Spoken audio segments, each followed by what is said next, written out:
All right, we'll call to order the Thursday, September 19th Planning Commission meeting. If we can start with roll call. Chair Dennison, Here.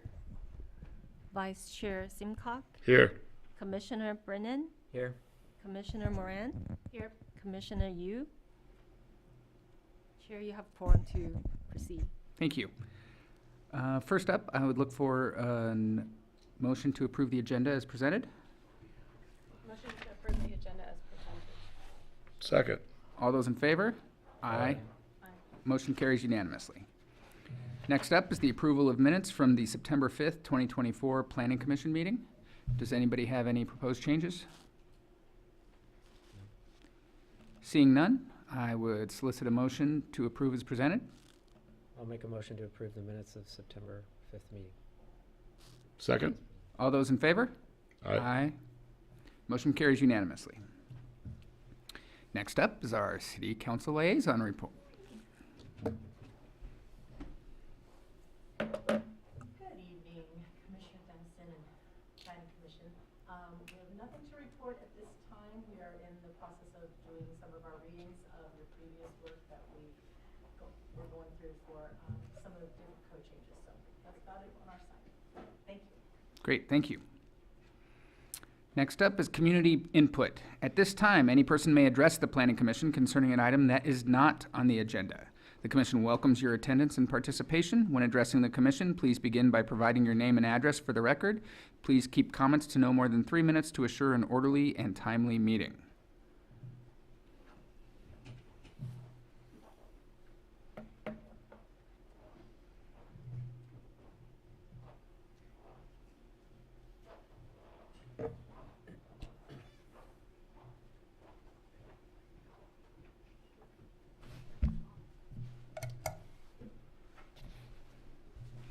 Seeing no public comments at this time, we will move on to our first agendized item, which is a presentation from the Planning Department.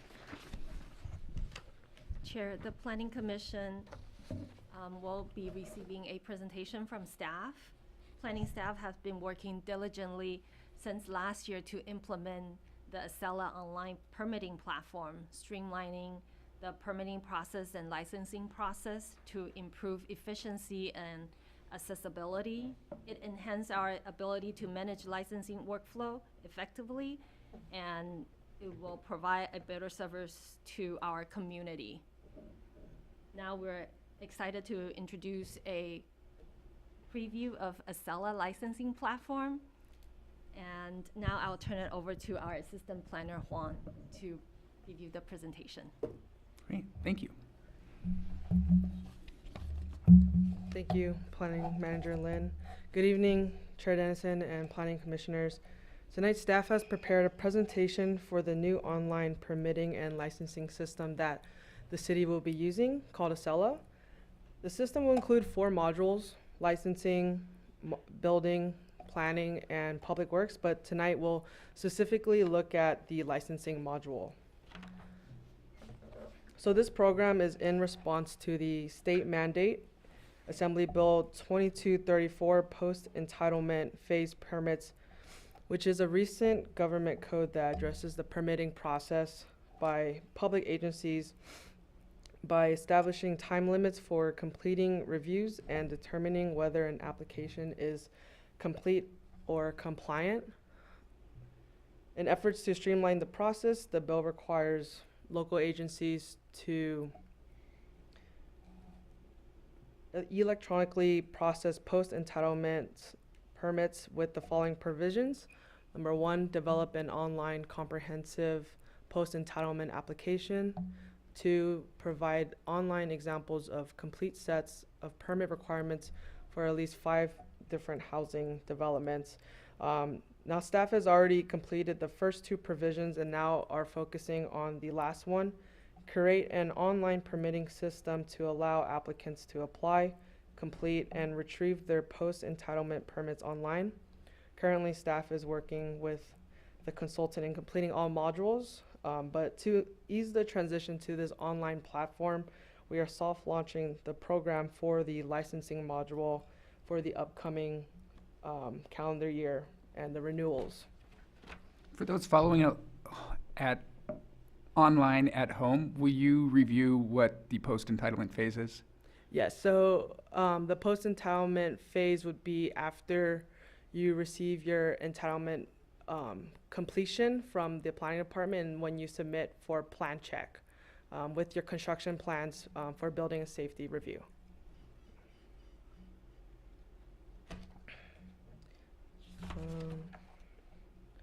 So business licenses that are now registered in the city will receive renewal notices on the that you can see on the right in the mail for the upcoming calendar year, and they will be required to register and renew their license online. To do so, the applicant will scan the QR code or type in the URL on the notice, and it will direct them to the city website landing page for Acela licensing module. I do want to note that the QR code and URL presented is just a placeholder and will direct you to the city website for now until the program is launched. But these notices will be sent out a little earlier this year in October, which will allow time for the businesses to register and apply online, and also communicate with staff if they have any questions or need further assistance in renewing or applying. So after you use a QR code, it will lead you to this website page on our city website, and there's some general information, some FAQs at the bottom. Ultimately, the applicant will click the green box that says Citizen Portal, and it will link to the Acela Citizen Portal and require the applicant to register for an account.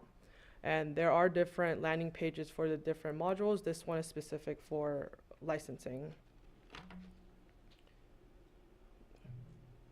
Now this is the homepage for the Acela portal that the applicants will see and can register for an account. They can either click the top right box that says register for an account, or on the bottom that says create an account. And after they click that, a pop-up will come to register, and it'll ask for some general information and also contact type like applicant, business owner, contact, and etc. And once they're registered and logged in, their homepage will look a little different as presented, and there will be a selection of different modules on the top: building, planning, licensing, public works, and each module will have their specific permits and applications on them. For license renewals, applicants can click curate an application under the licenses on the bottom box where it's yellow, or on the top licenses tab indicated in the blue box.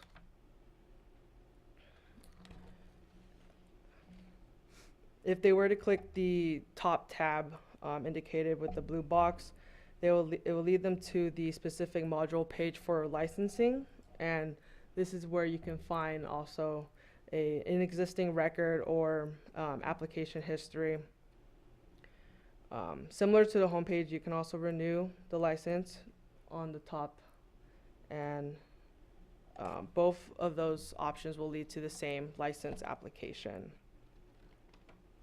Once they click create an application, the applicants will see and they can select and complete the application depending on the type of business license. So, for example, fixed place of business within city limits, those are typically our storefronts. General business outside of city limits, contractors, those will fall under that category. And for renewals, they will upload the renewal notice that they received in the mail, as we saw in the previous slides, and to the and that would indicate to staff that those already have a business license with the city. And then in whole, we are anticipating the online system to launch in early October when the notices are sent out, and we'll be back to present for the remaining modules. Great. Thank you. How many languages will it be available in? Currently, it's only available in English. Okay. Any questions for staff? Great. Can't wait to see the one for building. Thank you. Thank you. All right, next item is a discussion on pre-approved plans for accessory dwelling units. Does staff have a presentation? Yes, we have a brief presentation for the Planning Commission. Oh, actually, I forgot to do public comment on the presentation, or the last presentation. So at this time, we will open up the floor to public comment for anyone who has any comments they would like to present on the Planning Department's presentation on online permitting system. Hearing none, we will resume.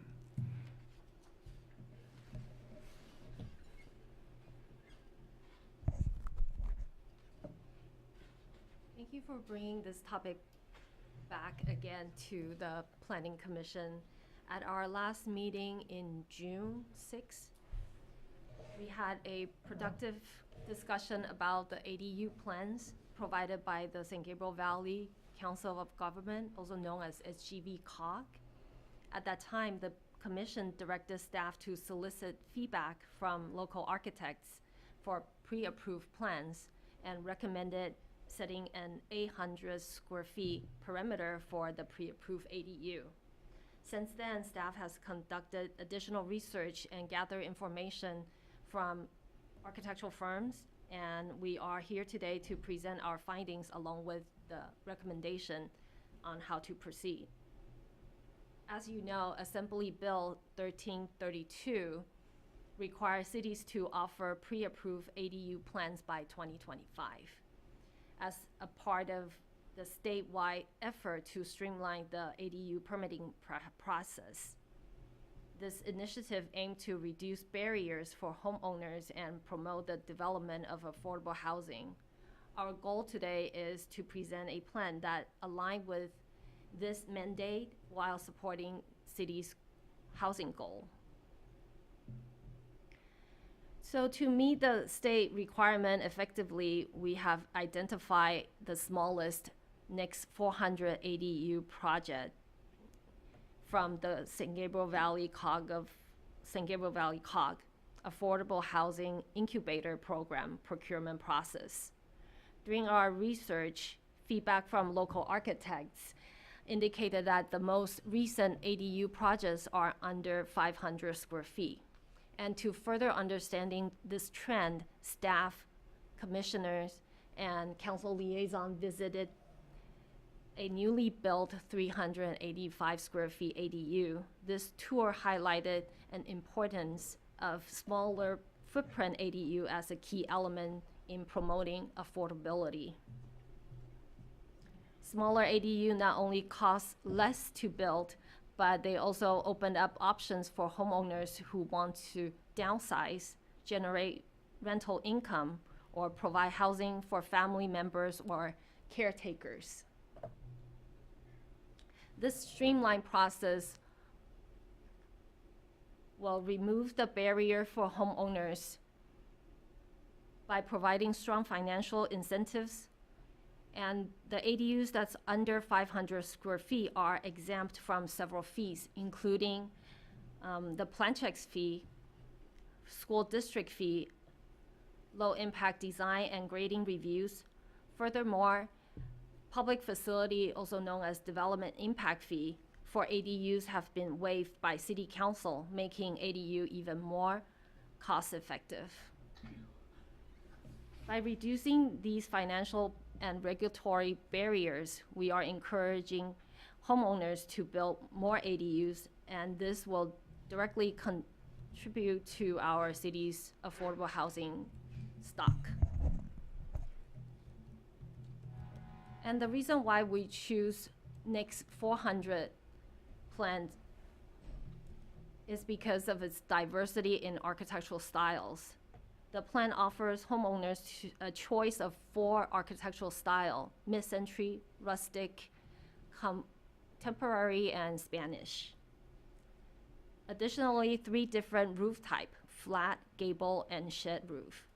Adding flexibility to these designs, this range of style ensures that the ADU can be blended seamlessly into the character of our eclectic neighborhood while offering homeowner the freedom of selecting a design that reflects their preferences.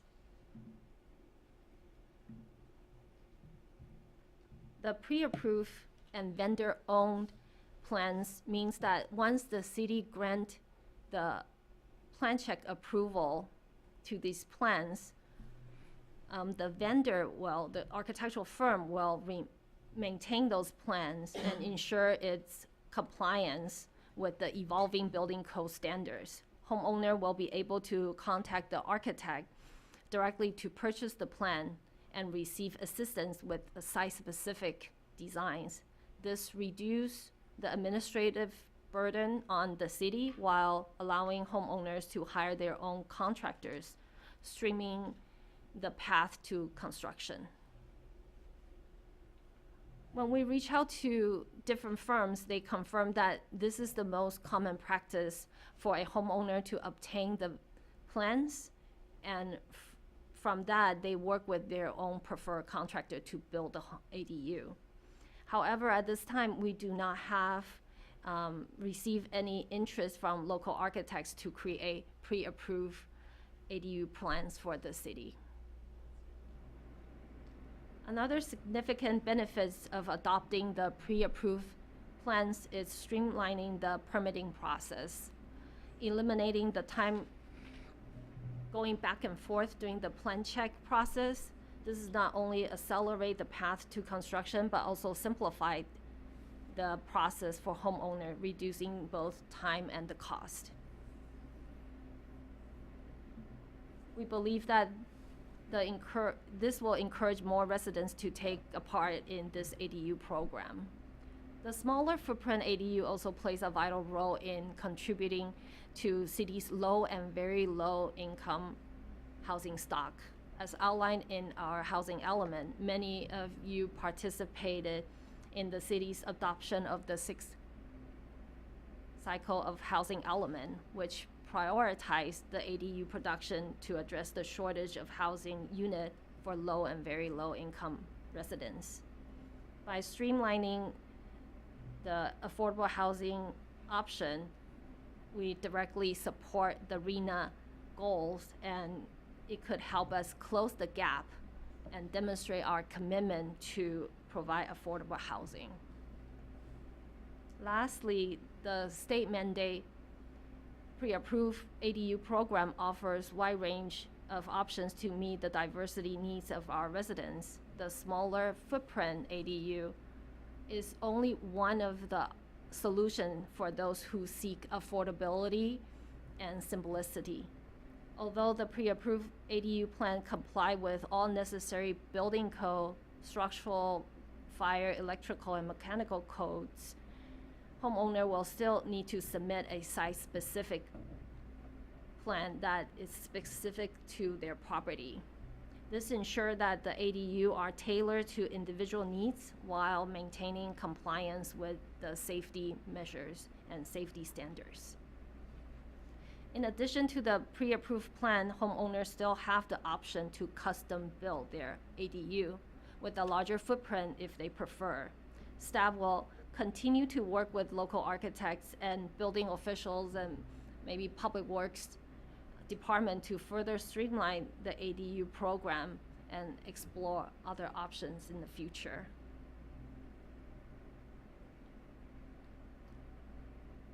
So, in conclusion, it is recommended that the Planning Commission direct staff to proceed with the next 400 plan from SGV COG to meet the state required mandate under Assembly Bill 1332, promotes the affordable housing and offers streamlined ADU options to our residents. That concludes my presentation. I'm happy to answer any questions you might have. How much do those plans cost? Currently, we receive an estimate from the COG. It's about $8,000.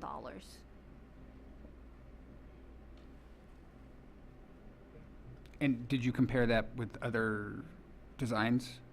Or is that the average for all those plans at the 400-ish range of square footage? That is actually the lowest cost for all the design because of the footprint is the smallest among all the design. Can I ask I have a few questions and a point of clarification. So not being on the planning commission when this was discussed in June, I just wanted to, I did quite a bit of research on the last meetings that were held and read the minutes, et cetera, and watched the video. So I just wanted a couple points of clarification.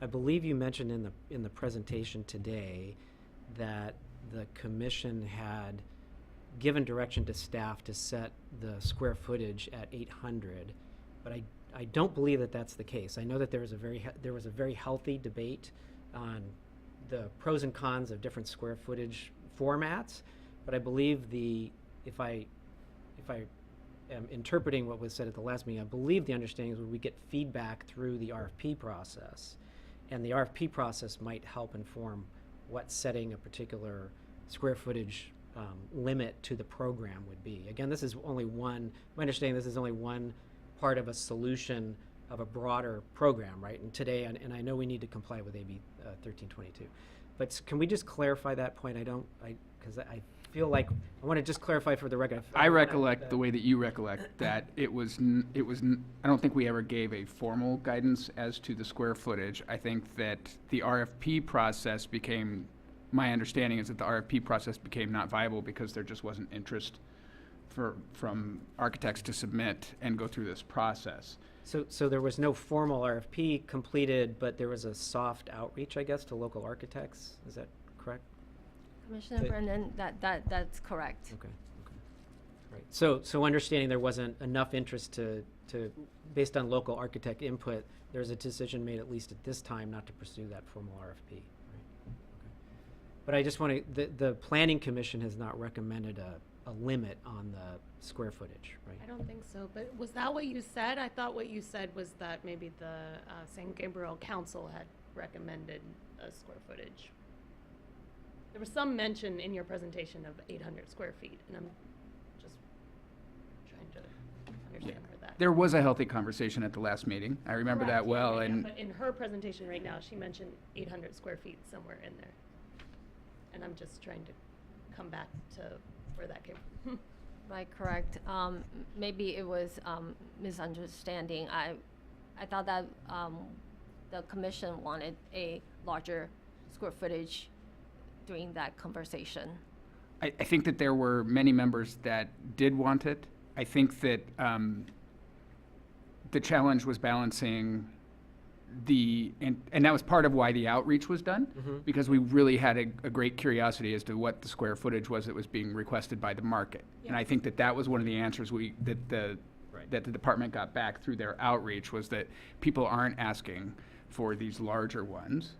And I personally, and I know that I had this opinion previously, I didn't pre-plan this or anything, but I think that the fact that it falls below those limits so that you can get all these other great incentives, it really aligns well with everything that we're trying to do. Yep. I think we had decided, and I'm trying to recollect, you probably know more than all of us at this point because you recently watched all the transcripts. I had to get up to speed. I feel like we had decided that it was like no more than 800 square feet, probably, and then we didn't know exactly the amount below that, but we appreciate all the research you've done. Yeah. So planning manager, can I just clarify then? So in the soft outreach to the local architecture firms, as well as maybe the vendors the 5 vendors that were on the COG list, I just want to clarify, you said, I believe, that the feedback was that most of maybe the majority of the ADUs that are being built are under the 500 square foot level. Is that true? Did I hear that correctly? Commissioner Brennan, thank you for the question. So the outreach was done by San Gabriel Valley COG to those 5 firms, and we did follow up with the firms on what would be the most pre-approved ADU plans that been requested. And- Yes. sorry. Right. From And those firms. From Right. those firms. And we also reach out to see if, from those firms, do they require construction after obtaining the plans? And 4 of them came back saying, no, they do not. And also, we reach out to see if those firms are willing to just sell the plans to the city as well, and they do not, they retain those plans with the firms. Another outreach has been done was through local architects that work with staff closely, and we asked them about the trend that the project that they're doing recently, what are the square footage that has been built for ADU, and that's another outreach, and they came back saying that most of them are under 500 square feet. Okay, all right, thank you. And just to follow, so the particular vendor next is, I know there was discussion at the last meeting about the various vendors, the 5 that were on the COG list, and I think one was prefab, and I think the question about whether it was just plans or plans and building, is next plans and building, or can you obtain just a plan itself without having to commit to a building process with Next as the vendor? Yes, so next dwelling design, they only provide the plans, and if customer they have to go through another procurement process with them to Okay. find the art. So it's an option but not a requirement. Okay, excellent. That's a good outcome. Any other questions for staff? All right. At this time,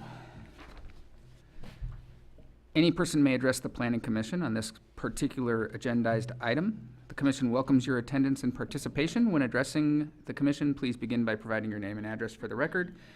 Please keep comments to no more than 3 minutes to assure an orderly and timely meeting. Do we have any comment cards? Chair, we received 2 speaker cards.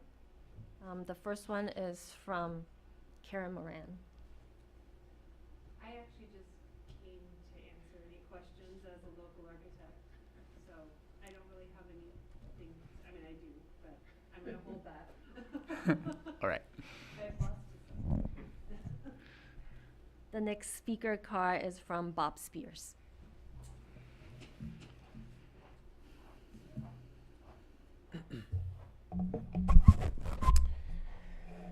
Good afternoon, Mr. Chairman, Commissioners, and esteemed city staff.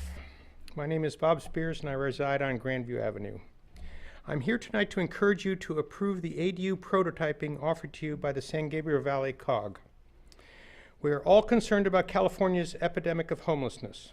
One of the many ways the state of California is trying to address this issue is by allowing citizens to build ADUs with a streamlined permitting process. The prototyping offered to you tonight will do something amazing and unprecedented in city governance. It will save our citizens time and money while complying with yet another unfunded mandate from Sacramento. The next Dwelling 400 plan will allow our citizens an opportunity to build an ADU on a smaller lot and still be able to keep family and loved ones close. The pre-approved plans are affordable, aesthetically pleasing, and compliant with the permitting streaming law. The plans can be modified across 12 architectural styles, so there is little danger of an epidemic of conformity and an avalanche of cookie-cutter copies. Still, they are small enough to fit in most lots on our R1 zones. Your approval does not lock in the citizens to only one plan, it merely offers them an affordable option. I urge you to approve this option and go home tonight knowing that you have accomplished something truly amazing. You have saved the citizens of Sierra Madre money, you have made their government more cost-efficient and effective, and you have complied with the law. Congratulations. Thank you. Would anybody else like to speak on this topic? All right, hearing none, I will bring it back for deliberation. I did actually speak to Ms. Moran about this topic because I was interested in directly hearing the local architectural interest in this. And she availed me of many, many codes and challenges that reside with the idea of having a local architect do this, not the least of which is that the plans are really dated and need to be updated every 3 years, if I recall.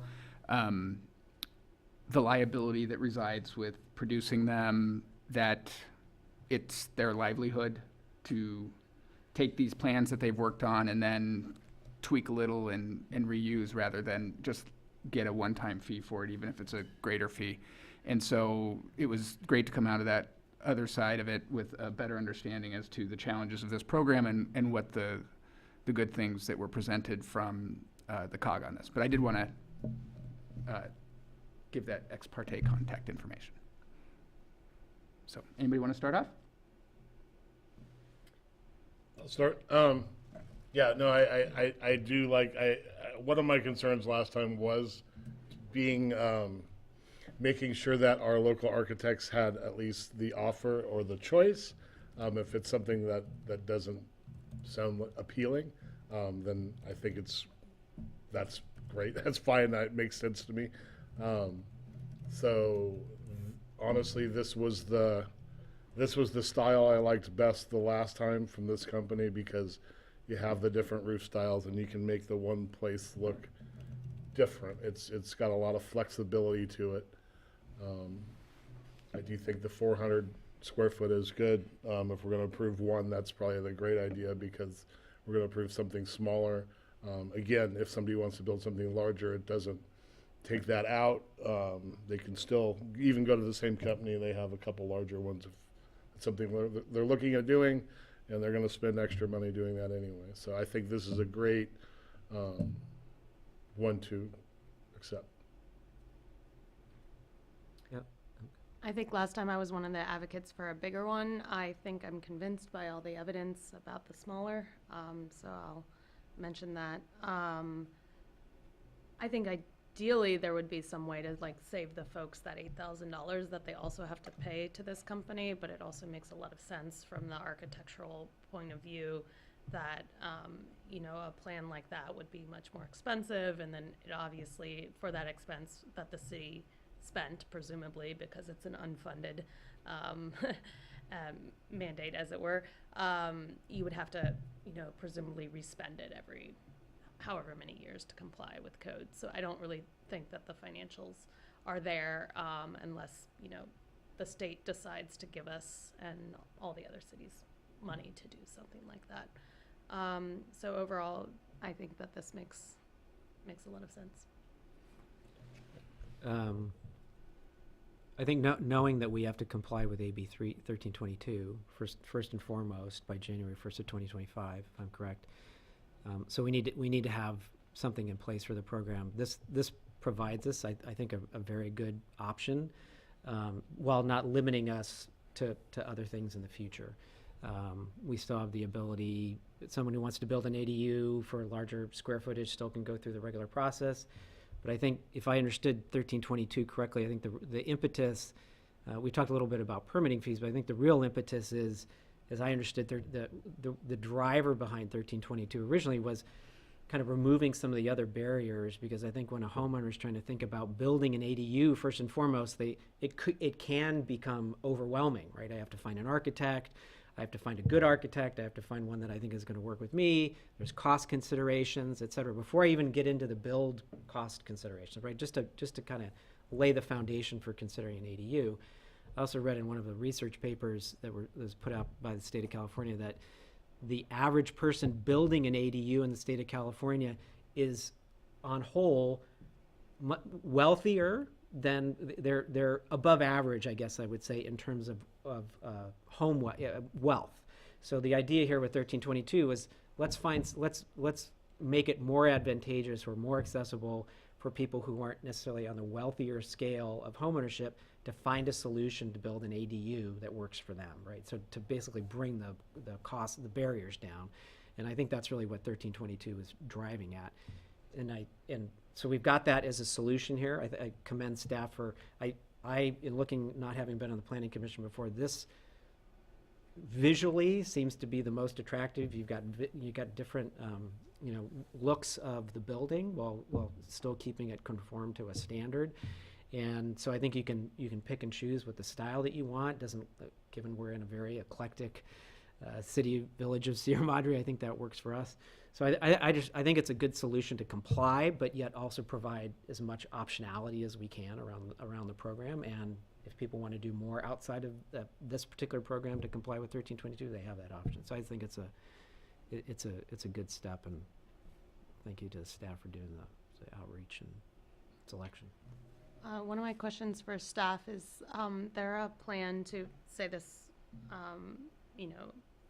is approved, we have this option for the pre-approved plans, some sort of statistics on usage or evaluation after, 6 months or a year reporting back to us, 10 people use these, no people use them.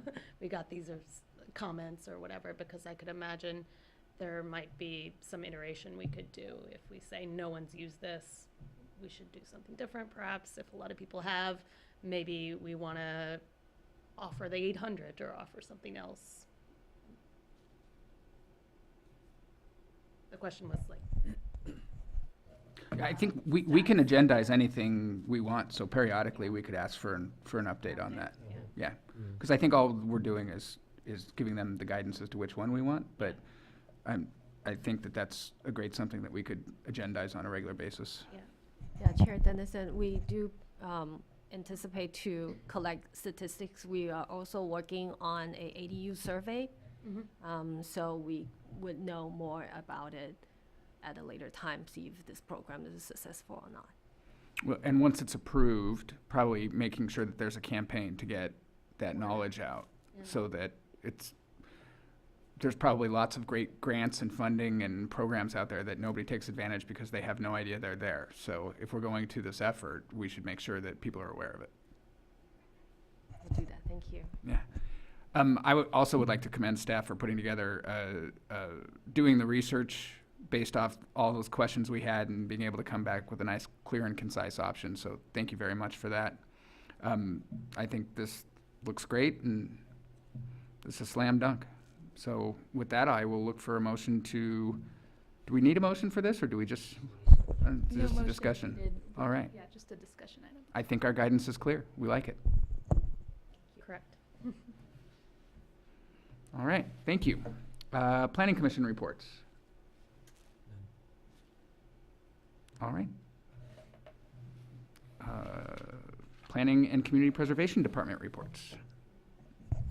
Chair, we do not have any item agendized for the next meeting, so we're looking to cancel the next meeting and resume on October 3rd? 13th. 3rd? Oh, the October 3rd meeting we'll skip. 17th? 17th. We'll resume on the 17th. We do have a certificate of appropriateness for, I think it's 327 Sierra Woods Drive. That concludes my report. All right. Hearing nothing else, we can adjourn this meeting to our next regularly scheduled meeting on October 17th. Thank you.